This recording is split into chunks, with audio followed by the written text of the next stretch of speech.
अंदर ही बैठा हुआ है। जुबैर ने कहा कि आप होके आओ, मैं बैठा हुआ हूँ गाड़ी के अंदर ही।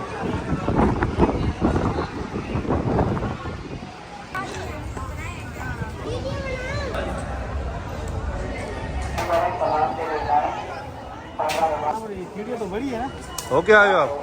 होके आए नहीं होके आए हो? नहीं होके होके आ जाओ। अभी मैं तो आ गया हूँ, अब मेरा नहीं, मैं चढ़ के ऊपर गया हूँ फिर आया हूँ। हाँ आप होके आओ, मैं गाड़ी में बैठता हूँ, ठीक है? ऐसे कैसे? सीढ़ियाँ बड़ी है।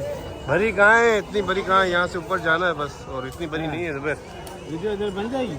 हाँ वीडियो तो अच्छी बन जाएगी इधर यार। ये तो इधर से जुबैर सही फोटो बनेंगे, ऊपर है ना अब्दुल अर्शद कादी लिखा हुआ ऊपर। तो अभी जुबैर की वीडियो बनाते हैं।